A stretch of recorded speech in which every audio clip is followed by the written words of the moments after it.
Bonjour et bienvenue à ce webinaire dans le cadre des rendez-vous d'actualité de l'IREO qui va être consacré aujourd'hui au déconfinement et aux situations des personnes en situation de handicap et au rôle des élus face à ces personnes en situation de handicap.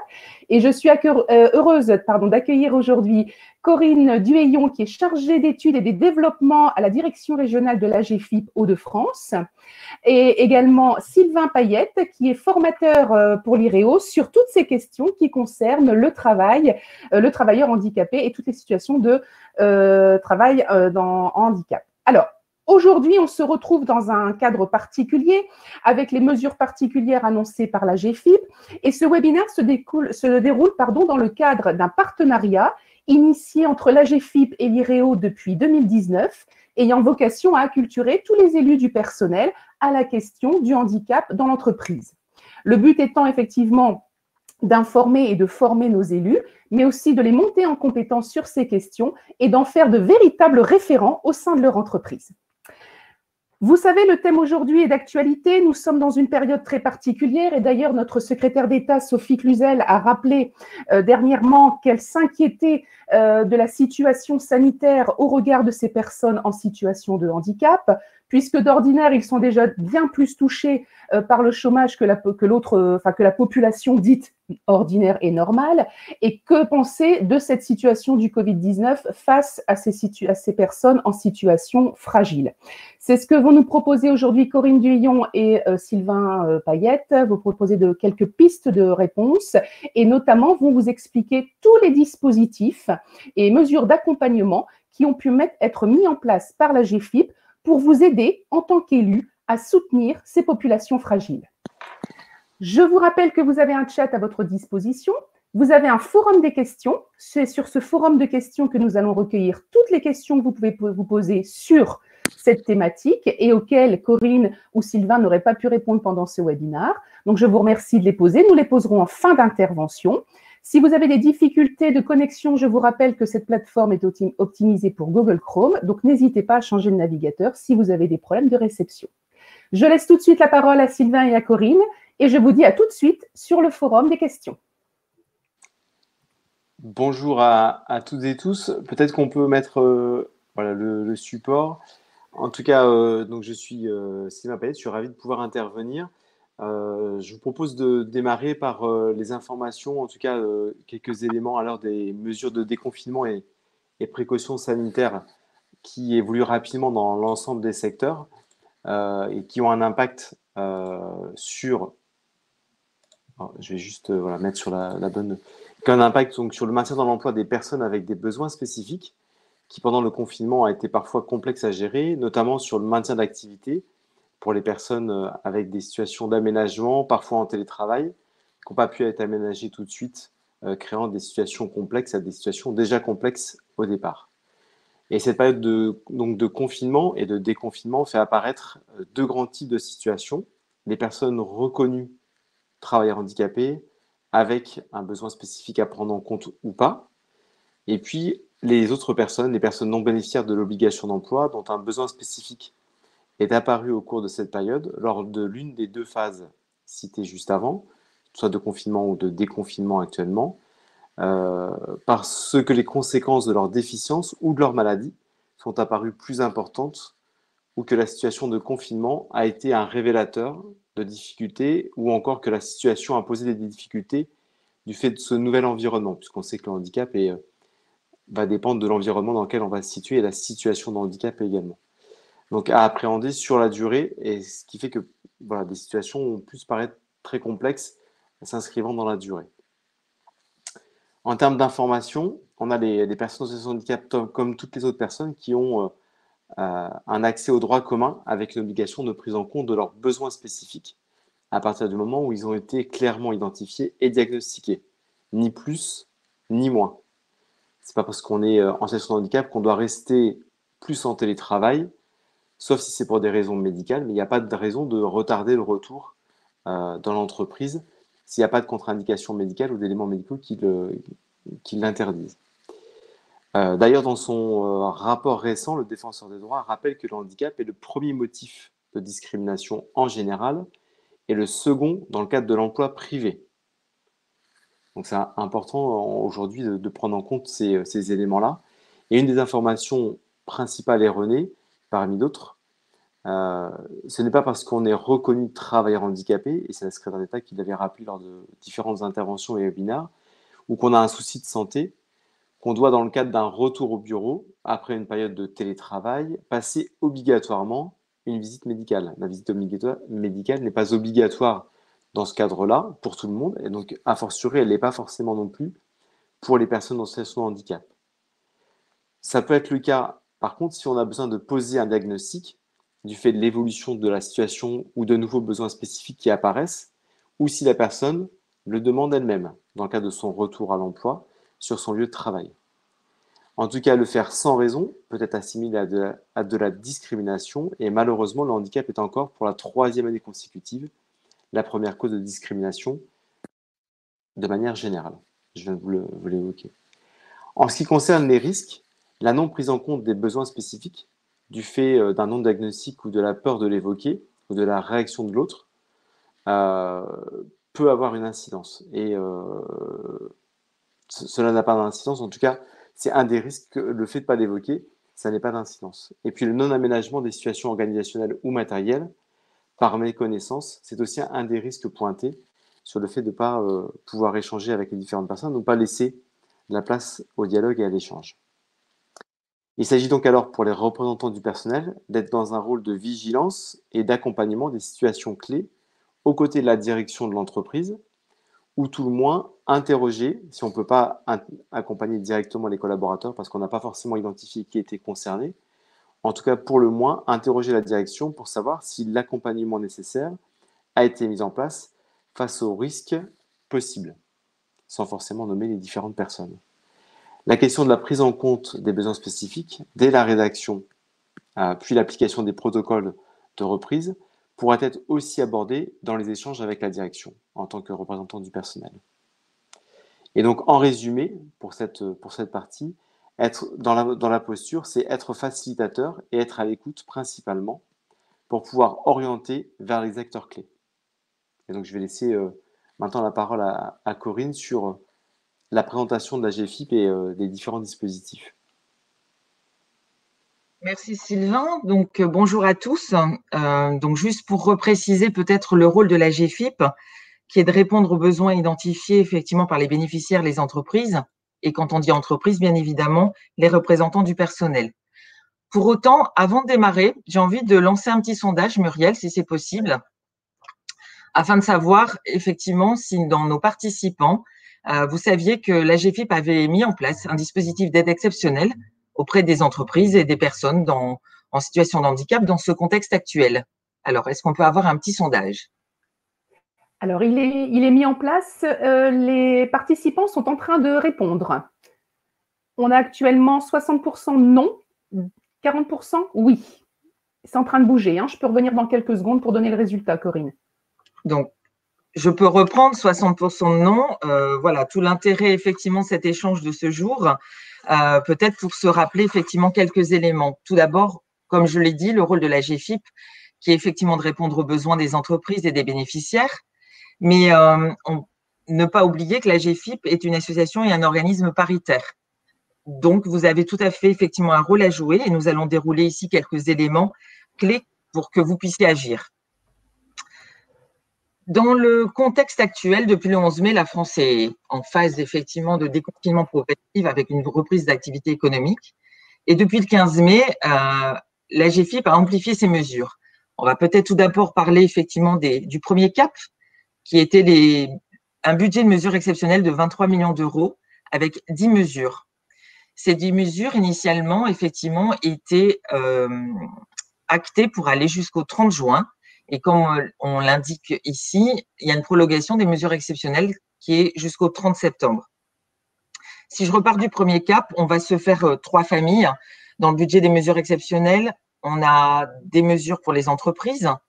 Alors, le report des prélèvements de la collecte de la contribution, la prise en charge des coûts liés au télétravail qui ont été mis en place à partir du 13 mars. Et puis, on a une autre famille, effectivement, d'un budget de mesures qui a été destiné plutôt aux entrepreneurs et travailleurs indépendants. Dedans, on peut noter la création d'aides soutien à l'exploitation et également un diagnostic action de soutien sortie de crise. Et enfin, une troisième famille pour un budget d'aide de mesure exceptionnelle pour les personnes, essentiellement apprentis et stagiaires qui sont en formation, de façon à pouvoir poursuivre la formation et tout de suite à distance, la mise en place de formation à distance et notre accompagnement, mais également le maintien de la rémunération et protection sociale des stagiaires qui étaient en formation. Et enfin, un remboursement de frais de transport, tout ce qui est lié à l'hébergement, restauration et pour les salariés et également les travailleurs indépendants qui exerçaient une activité qui était dite essentielle à la nation. Voilà pour les grandes familles. Du coup, le deuxième cap, dans cette prolongation des mesures initiales, avec quelques mesures complémentaires. La GFIP est souvent effectivement en lien avec les organisations syndicales, mais les entreprises et les bénéficiaires pour connaître plutôt les attentes des uns et des autres pour ajuster ces mesures. Et dans les mesures complémentaires, de ce fait, le budget de 23 millions est passé à 31 millions. Ce qui nous donne un soutien à l'apprentissage et l'alternance des personnes en situation de handicap, Donc, on a 4 mesures pour le soutien des personnes handicapées salariées. On a 3 mesures pour les entrepreneurs et 5 mesures pour les employeurs. Donc, je ne vais peut-être pas vous faire de liste à l'après-vert, juste effectivement à savoir que notre objectif est de sécuriser les emplois effectivement des personnes en situation de handicap et également d'accompagner et soutenir toutes les entreprises dans la reprise de leur activité. Voilà pour un premier éclairage. On pourra détailler effectivement par la suite selon les questions que vous pourriez avoir. Sylvain? Oui, donc du coup, sur quelques rappels et préconisations, Corinne vient de vous évoquer plusieurs mesures d'accompagnement, d'aménagement de poste de travail, etc. En tout cas, comme lors d'un contexte classique, et encore plus dans ce contexte particulier, on doit bien entendu formaliser les aménagements et faire appel à la responsabilité de la personne, en tout cas et de la personne en premier lieu concernée par l'aménagement et des différents acteurs. Et les représentants accompagnant donc les salariés ont un rôle essentiel, notamment si du matériel est mis à disposition chez la personne, dans le cadre du télétravail, pour expliquer la démarche. Parce que parfois, il y a une incompréhension sur le fait de se dire c'est du matériel qui est mis à disposition dans le cadre du télétravail, donc ce matériel appartient à la personne. Non, ce matériel, il est bien financé, même s'il est cofinancé par la GFIP, il est bien financé et appartient à l'entreprise dans le cadre de l'aménagement du poste de travail. Et donc, on pourra, dans certains cas particuliers, si la période de télétravail s'arrête, avoir une demande de retour du matériel dans le cadre de cette période de télétravail, si cette période s'arrête pour le salarié. Donc ça, il faut bien l'avoir en tête parce que ça peut être des situations qui peuvent devenir un peu conflictuelles si on n'a pas expliqué des choses à minima. Enfin, donc, dans ce contexte particulier, il faut rester aussi raisonnable et mesuré dans le cadre de l'aménagement, en prenant en compte les besoins spécifiques de la personne et pas forcément d'éléments de confort, même si un contexte particulier, situation particulière, mais il ne faut pas qu'on ait de dérive en tout cas, parce que ça peut poser d'autres problématiques, notamment d'équité par rapport aux autres collaborateurs. Un petit rappel sur la Convention internationale relative aux droits des personnes handicapées, qui depuis 2010, la discrimination étant fondée sur le handicap comprend toute forme de discrimination, y compris le refus de l'aménagement raisonnable. Donc l'employeur a bien obligation d'aménager de manière raisonnable le poste de travail de la personne, même s'il n'y a pas de définition stricte de ce que c'est qu'un aménagement raisonnable. En tout cas, il y a une appréciation de ce qui reste de l'ordre du raisonnable et du déraisonnable. Et pour le défenseur des droits, l'obligation d'aménagement raisonnable oblige l'employeur à prendre en compte toutes les mesures appropriées pour permettre à un salarié dont le handicap n'a pas été déclaré incompatible d'accéder à l'emploi en cause, de l'exercer et d'y progresser. Donc on est bien sur la notion de, en dehors de l'inaptitude au poste de travail, on doit pouvoir, de manière raisonnable, aménager le poste de travail, accéder à l'emploi, l'exercer, puis aussi d'y progresser. Donc ça veut dire que si quelqu'un évolue dans l'entreprise, on puisse considérer que dans ce cadre-là, on va aussi avoir un accompagnement. Voilà, c'était quelques rappels importants d'avoir, parce que dans cette situation particulière, on peut aussi avoir des choses des contextes qui deviennent très complexes et des choses qui s'exacerbent. Et donc, du coup, c'est important de pouvoir reposer sereinement les choses et d'être sur la notion de raisonnable dans ce contexte qui est très particulier et complexe. Je repasse la parole du coup à Corinne.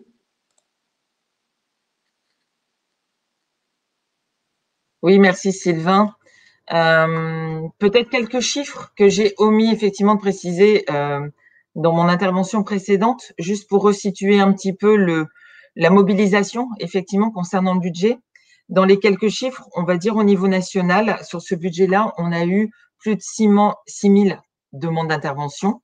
Et pour avoir un petit peu une vision globale sur ces 6 000 demandes, ce qui ressort en premier lieu sont les demandes d'aide exceptionnelles dans le parcours vers l'emploi à destination des apprentis et des stagiaires pour 2700 et quelques demandes. En deuxième lieu, plutôt des demandes d'aide soutien à l'exploitation et maintien d'activité avec plus de 2000 demandes. On a en troisième lieu 764 demandes, pour être précise, d'aide de soutien à l'exploitation, donc avec le développement d'une nouvelle activité. En quatrième, les demandes d'aide exceptionnelle de mise en place au télétravail, donc voilà, qui n'ont pas été forcément mobilisées en premier lieu. Et enfin, les demandes d'aide exceptionnelle pour les déplacements des salariés et des indépendants. Ces chiffres-là sont nationaux et vraiment, on a mobilisé nos équipes pour pouvoir répondre de façon très réactive à toutes ces demandes qui nous parviennent à l'heure actuelle. Donc, je vais enchaîner du coup sur la façon dont on sollicite la GFIP. Ce qu'on s'est dit, c'est exceptionnellement pas de prescripteur. Pourquoi? Parce que certaines aides nécessitent une analyse plutôt approfondie des situations qui peuvent être sollicitées. De ce fait, on est plutôt effectivement accompagné par un réseau tel que Cap Emploi. Pour autant, dans les mesures d'aide exceptionnelle, on a assoupli ce dispositif de façon à ce que les partenaires puissent nous contacter et les entreprises puissent nous contacter en direct. Bon, je dis partenaires, mais donc bien sûr, les prestations, les mesures assouplies pour que les contraintes de reprise des prestataires et des personnes en situation de handicap soient plus souples. Donc, on a simplifié notre traitement de demande d'aide financière. On a plutôt mis en place effectivement un principe de bienveillance pour que les demandes transmises soient examinées avec plutôt un traitement allégé de par la mise en place effectivement du télétravail et de nos équipes et des bénéficiaires. On a également assoupli les délais pour tenir compte de toutes les difficultés qu'on pouvait rencontrer justement dans cette période, j'ai envie de dire précédente et encore actuelle, avec un délai de justificatif également qui était assoupli. Et également, on a envisagé une rétroactivité qui pouvait être sollicitée, c'est-à-dire qu'une fois que la mise en place de l'action était faite, on pouvait rembourser sur la base de facture, alors qu'initialement, on est plutôt en amont sur une étude de besoins de façon à pouvoir mobiliser les aides de la GFIP. Voilà ce qu'on peut dire de ce fait dans notre accompagnement actuel et des modifications qu'on a pu y apporter pour être au plus près des attentes et des besoins. Donc, en résumé, si on essaie d'identifier les différentes questions qui pourraient être posées ou en tout cas par un représentant du personnel à son RH ou à sa direction, on a trois grandes questions qui peuvent être intéressantes de poser. C'est dans le cadre du protocole et est-ce qu'on a bien la prise en compte des besoins spécifiques, à quel moment elle est prévue, sans forcément que ça devienne la boîte de Pandore de toutes les réclamations, mais en tout cas que pour les besoins spécifiques qui pourraient apparaître dans le cadre du déconfinement, ça puisse être pris en compte, en tout cas qu'on puisse poser la question. Est-ce que la direction connaît les aides de la GFIP? On a vu que pour un certain nombre d'entre vous, vous ne l'aviez pas. Et donc, du coup, ça pourrait être intéressant, en tout cas, de pouvoir poser la question. Est-ce que du coup, on avait un sondage, mais du coup, c'est trop tard, Muriel. Alors oui, sauf que j'ai lancé les deux sans faire exprès, donc je pense que tout le monde a déjà, une bonne D'accord. partie des participants ont répondu. Alors pour faire simple, une petite synthèse sur la première question, sur la connaissance des dispositifs d'aide, on a quand même non à 81%. Donc effectivement, il y a vraiment un problème d'information de ce point de vue-là. Et sur le deuxième sondage que tu as oublié de me lancer, mais que j'ai lancé par inadvertance, les grands esprits se rencontrent. Savez-vous si le protocole sanitaire mis en place dans votre entreprise prévoit et mentionne la prise en compte des besoins spécifiques, notamment pour les personnes reconnues travailleurs handicapés? Eh bien, c'est non à 78%, oui à 17% et non concerné à 6%. D'accord. En tout cas, c'est vraiment ça, le révélateur de ces réponses, c'est que il faut vraiment simplement poser la question, est-ce qu'il y a des choses de prévues? Est-ce qu'à un moment donné, il y a un petit encart ou une phrase qui permet à des personnes qui n'ont pas encore exprimé des besoins, qui sont sur du retour au bureau, pour lesquels soit il y a eu une difficulté de santé pendant le confinement qui n'a pas été identifiée avant et qui n'a pas été échangée avant avec l'entreprise, de permettre de pouvoir voilà, évoquer en toute transparence ces difficultés ou en tout cas ces besoins spécifiques qu'elle pourrait avoir, qu'ils soient nouveaux, qu'ils soient anciens ou qu'ils puissent évoluer, qu'ils aient pu évoluer pendant cette période complexe. Et puis dans le cadre de la facilitation du retour à l'entreprise, on pose la question des nouveaux besoins. C'est un peu ce que je viens de vous demander. C'est voilà, est-ce qu'on a eu, et ça vous pouvez le demander dans quelques semaines, mais est-ce qu'il est apparu de nouveaux besoins spécifiques au sein de l'entreprise? Est-ce que du coup on a aménagé de manière raisonnable? Est-ce qu'on y a répondu? Ça, c'est des questions que vous pourriez poser demain au CSE. Vous pouvez poser directement en disant voilà, est-ce qu'on a dans la continuité de la prise en compte ou de la question qui peut être posée lors du protocole, est-ce qu'on a de nouveaux besoins qui apparaissent pour essayer d'avoir un petit sondage et de savoir si les choses sont suivies par l'employeur et par les différentes personnes qui sont en charge de ces sujets. Parce qu'en complément, en fait, la Cour de cassation, par exemple, de 2019, ce sujet de la prise en compte de l'aménagement raisonnable ou de la notion de l'application, il y a un jugement de la Cour de cassation de septembre 2019 qui montre que, bah, en tout cas, si c'est pas pris en compte, il y a un employeur qui a été enfin, la Cour de cassation, par contre, a reconnu la discrimination suite au refus d'un employeur de mettre en place des aménagements raisonnables nécessaires pour permettre à une personne handicapée d'être maintenue dans son emploi. Donc là, aujourd'hui, il commence à y avoir une jurisprudence qui montre que voilà, la non prise en compte des éléments spécifiques le non-accompagnement fait qu'à un moment donné, ça peut poser des soucis, en tout cas, et que c'est reconnu en termes de manquement de la part de l'employeur. Voilà Muriel, je propose peut-être avec Corinne de passer aux questions. Oui. Rajouter un élément. Pas de problème. Alors, j'ai quelques questions. Alors, je réponds tout de suite à celle en direct que me pose Brigitte par rapport à la Cour de cassation, la référence que tu poses, hein, enfin l'arrêt dont tu fais mention. Alors, il a été relayé sur notre site, Brigitte, également sur nos réseaux sociaux, mais je pourrais le remettre en document en documents qui vont vous être envoyés à l'issue de ce webinaire. Hein.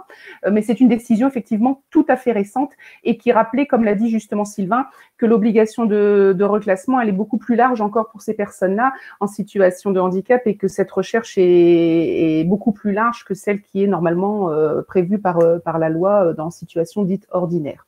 Alors, quelques questions. Alors, beaucoup de questions, j'ai envie de dire, autour de l'information sur les mesures d'aide à GFIP et notamment sur ces mesures d'information à destination des élus. Parce qu'en fait, beaucoup de nos participants nous disent, mais est-ce qu'il existe un support à destination des CSE, un support visuel qui nous permette un peu de savoir tout ça? Pareil, Eric nous demande, c'est comment je fais pour connaître toutes ces mesures qui ont été mises en place par la GFIP? Parce que certes, il y a eu de la communication, l'IREO en est fait d'ailleurs le relais, mais y a-t-il finalement un endroit ou une plaquette qui pourrait, ou un endroit dédié sur un site, qui pourrait regrouper toutes les informations que vous venez d'évoquer? Alors, c'est moi qui reprends la parole. J'ai réouvert ma caméra en espérant effectivement que ce soit stable au niveau du son. Ce que je peux vous dire, c'est que oui, bien évidemment, le premier réflexe en termes de communication, c'est le partage d'informations entre la GFIP et IREO. Donc, en premier lieu, dès qu'il y a un communiqué de presse, dès qu'il y a une formation, un flyer spécifique, le premier réflexe de la GFIP est de transmettre à IREO. Et donc, vous êtes normalement, effectivement, à même de pouvoir avoir toute l'information sur le site IREO. Bien évidemment, le site AGFIP, si c'est votre deuxième réflexe, n'hésitez pas. Ce qu'on a envisagé aussi, c'est qu'à l'issue de ce webinaire, on puisse vous équiper, bien évidemment, du communiqué de presse qui a été fait. Si la communication n'est pas arrivée jusqu'à vous, ben, ça nous donne effectivement tout à fait la teneur et en tout cas l'importance de faire ce webinaire pour aller vers une communication en direct vers vous. Donc, on va vous transmettre toutes ces informations-là. Je mettrai à votre disposition un petit flyer de qui récapitule effectivement toutes les aides possibles mobilisables.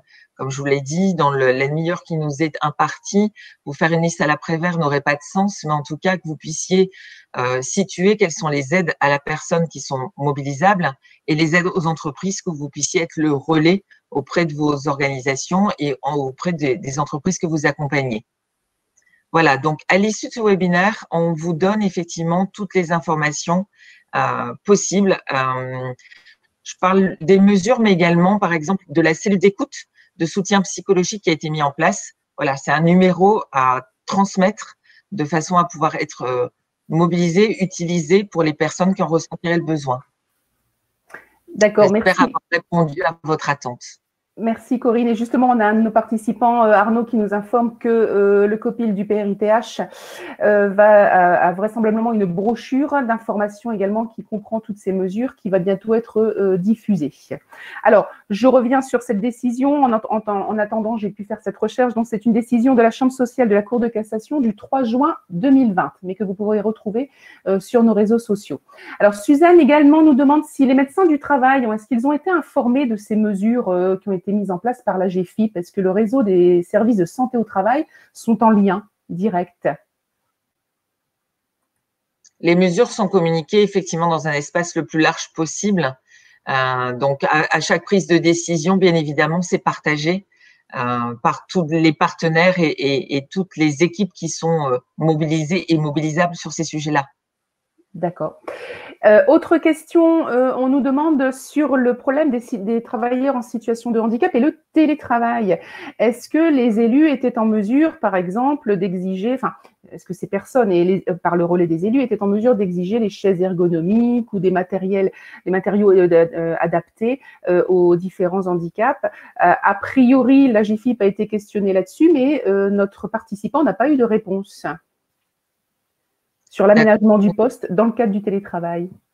Dans le cadre du télétravail, alors je ne vais pas avoir toutes les réponses, je ne veux pas faire de réponse de Normand, ce n'est pas l'objectif de ce webinaire. Pour autant, on n'a pas encore toutes les réponses dans toutes les dispositions. Ce sont des choses qui sont en train de se mettre en place. Ce qu'on peut se dire, c'est que bien évidemment, la GFIP a pris en charge tous les surcoûts liés au télétravail. Donc, l'idée, c'était bien évidemment de pouvoir équiper le collaborateur et de maintenir son emploi en termes de situation de télétravail. Mais comme ça, c'est une situation qui s'est aussi déclenchée un petit peu en urgence et qui perdure, bien évidemment, sont des dispositifs qu'on va continuer à amener, à améliorer, à approfondir, de façon à pouvoir répondre à toutes les attentes. Ce qu'on peut se dire, c'est qu'aujourd'hui, oui, on a pris en charge les surcoûts, effectivement, d'équipement à domicile. Quand on se pose la question du transfert, du retour sur site, effectivement, c'est une question qui est encore à l'étude. Pourquoi? Parce qu'on n'a pas toutes les réponses, parce qu'aujourd'hui, je pense que beaucoup d'entreprises vont mettre en place des accords de télétravail et que finalement, ce double équipement va être plutôt nécessaire. Donc, je pense que la situation télétravail est à étudier, envisager au fil du temps, puisque c'est un sujet complètement d'actualité. Mais en même temps, en complément de ce que vient de dire aussi Corinne, c'est pas parce qu'on est en situation de handicap, c'est ce que je disais tout à l'heure sur la notion d'aménagement raisonnable. Il faut que ce soit lié à l'état de santé de la personne. C'est pas parce que je suis en situation de handicap et que je suis en télétravail que j'ai forcément une chaise ergonomique chez moi, parce que j'ai peut-être pas de bureau chez moi, etc. Donc il faut vraiment rester dans la notion de est-ce que c'est juste, est-ce que c'est justifié d'un point de vue médical, et si c'est le cas, il n'y a pas de raison que les choses soient pas mises en place dans un délai raisonnable, etc., avec les aides de la GFIP. Mais voilà, il ne faut pas non plus tomber dans l'excès inverse de se dire c'est pas parce que je suis handicapé que j'ai le droit à des choses auxquelles les autres n'auraient pas le droit. Il faut juste que ce soit bien pour des raisons médicales en lien avec l'aménagement qui est demandé. Alors, une autre question, on nous demande dans l'hypothèse où l'entreprise a signé un accord agréé et que l'entreprise, finalement, n'adapte pas le poste dans la situation particulière du contexte sanitaire que nous connaissons. Que peut-on faire en tant qu'élu? Qui répond à cette question, Sylvain ou moi? Moi, je suis la GFIP, je ne suis pas la directe. Alors, même si je ne suis pas la directe, en tout cas, la mesure dérogatoire d'un accord d'entreprise, elle ne déroge pas, l'entreprise ne doit pas du coup déroger aux règles qui s'appliquent de manière globale, qu'on soit en accord d'entreprise ou pas en accord d'entreprise. Si on doit aménager le poste de travail d'une personne, on doit le faire. Alors, donc, si on n'est pas sous un accord d'entreprise, on va pouvoir aller mobiliser un cofinancement de la GFIP. Et là, du coup, je laisserai Corinne y répondre. Mais si on n'est pas dans ce cadre-là, c'est bien le budget qui est dédié dans le cadre de l'accord d'entreprise qui doit servir à mettre en place l'aménagement, mais je le répète, pour des raisons médicales. À partir du moment où c'est justifié d'un point de vue médical, on arrive à montrer qu'on doit aménager le poste de travail, l'entreprise doit mobiliser son budget d'accord d'entreprise. Et si ce n'est pas le cas, et ben à ce moment-là, on a les mêmes dispositifs d'alerte et de retour ou de recours que d'un point de vue classique. Je ne sais pas si Corinne souhaite ajouter quelque chose. Juste effectivement de rappeler bien évidemment qu'on prendra la situation pour effectivement accompagner la personne, une direction qui ne met pas les choses en place, bien évidemment, ne va pas favoriser le maintien du bénéficiaire. Donc, ça n'est pas envisageable. Pour autant, dans les échanges avec la directe, exactement comme avec la GFIP, quand une entreprise est en convention avec la GFIP, on a des points de suivi, on a des points de contact. Et avec la directe, c'est exactement la même chose. Quand on a un budget aujourd'hui de fonctionnement pour gérer effectivement sa politique inclusive, et vous avez des points de contact avec la directe. Enfin, l'entreprise a des points de contact et vous devez avoir des points de contact avec la directe. Donc, s'il y avait une alerte, quelle qu'elle soit, vous avez un interlocuteur. D'accord. Alors, toujours, il y a encore des questions qui arrivent par rapport à l'information. On sent bien que les élus ont un souci par rapport à ces relais d'information. Et Suzanne nous demande si, finalement, informer les CSE, ça ne pourrait pas être l'axe d'action de la GFIP. Alors là, je me suis permis de répondre à Suzanne que c'était justement un petit peu le rôle de l'IREO et que c'est pour ça que notre partenariat d'ailleurs a vu le jour, c'est qu'on soit un petit peu le relais des actions de la GFIP. Alors c'est vrai que ça se met en place depuis un an et demi, on va dire maintenant, Corinne, et donc on a effectivement le temps de mettre tout ça en place. Et j'en reparlerai justement pour clôturer ce webinaire, c'est que l'IREO justement met en place des sessions de formation. Elle en a déjà mis en place en début d'année, elle en remet là, je vais vous en parler au mois de septembre et au mois d'octobre, pour justement essayer de former les élus à récupérer l'information, la bonne information sur les bons sites et auprès des bons partenaires pour justement exercer son rôle d'élu auprès de ces personnes dites fragiles. Alors, est-ce que, je ne sais pas si les participants ont encore justement d'autres questions, puisque finalement, on a un petit peu fait le tour de tout cela. En attendant, je vais me permettre, si jamais il y avait d'autres questions, je vais me permettre de mon côté de vous demander de répondre également à un sondage sur la satisfaction par rapport aux besoins qui étaient exprimés et de vous rappeler surtout que l'IREO, donc comme je le disais en introduction, a mis en place un partenariat avec la GFIP qui se décline en plusieurs axes. Alors, vous l'avez peut-être vu, mais sur notre site, il y a maintenant une page dédiée à la GFIP avec toutes les vidéos possibles qui peuvent vous aider dans votre rôle d'élu. Et à côté de cela, vous avez également maintenant des formations pour les élus, 2 niveaux de formation qui ont été mis en place. Alors, un niveau 1 qui s'intitule « Connaître et agir sur le handicap au travail en qualité de représentant du personnel ». Nous avons déjà eu quelques formations en début d'année. Il y a à nouveau 2 sessions qui sont prévues du 15 au 16 septembre à Lille. Alors, d'ores et déjà, la session est quasi complète, sauf s'il y avait des désistements. Par contre, il reste de la place sur la session qui est prévue à Calais du 23 au 25 septembre. Donc, je précise que ces formations se font dans le cadre du congé de formation économique, sociale et syndicale. Donc, c'est-à-dire que la demande de formation se fait comme toute formation syndicale, 1 mois avant le démarrage de la formation, et avec effectivement une prise en charge de vos éventuels frais de transport, frais d'hébergement et frais de repas, si besoin était. Et nous allons mettre en place cette année pour la première fois un niveau 2 de formation. Le but étant ici une formation à la négociation sur le handicap qui suppose néanmoins d'avoir en prérequis d'avoir suivi le premier niveau. Et ces 2 formations sur la négociation sur le handicap vont se dérouler toutes les 2 à Lille. La première le 9 et 10 septembre et la deuxième le 8 et 9 octobre. Alors, les formulaires d'inscription seront en ligne dès demain matin. Donc, ne vous ruez pas sur le site dès aujourd'hui pour vous inscrire. Dès demain matin, vous pourrez le faire. Et vous avez également toutes les informations qui sont relayées également sur nos réseaux sociaux. Donc, n'hésitez pas à y faire un tour quand vous avez besoin d'informations sur ces questions particulières. Alors, Annie me demande justement en direct, est-ce qu'on va faire des formations sur Amiens ?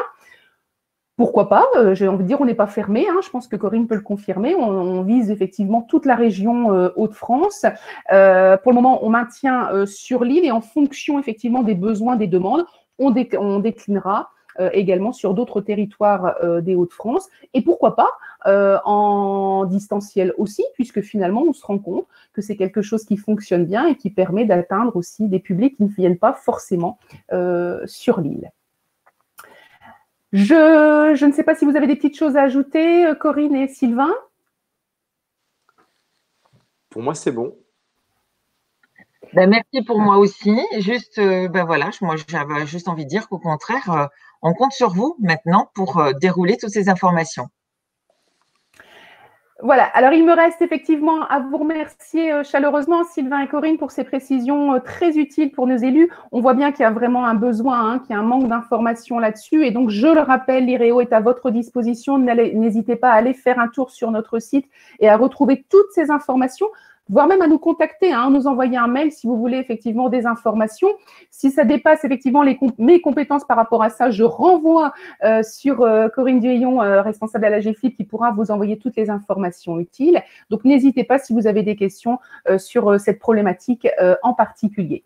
Il me reste à vous rappeler que nous avons encore quelques rendez-vous webinaires. Vous le voyez, dès vendredi, nous nous revoyons sur la fin de contrat et l'essor des garanties prévoyance. Et la semaine prochaine, 2 webinaires qui sont en lien, en partenariat étroit avec la Directe sur la reprise du travail et le Covid-19 et sur le chômage partiel. Enfin, nous terminerons cette saison des webinaires le 8 juillet avec le contrat de travail dans tous ses états et une revue des événements qui peuvent affecter ce contrat de travail. Je rappelle que l'inscription est toujours gratuite, elle vous permet de revoir les replays. N'hésitez pas à aller retrouver toutes nos informations sur notre plateforme Livestorm ou encore sur notre site www.ireo.fr. Merci à tous, je vous souhaite une très bonne journée et je vous dis à vendredi pour notre prochain webinaire. À bientôt. Au revoir.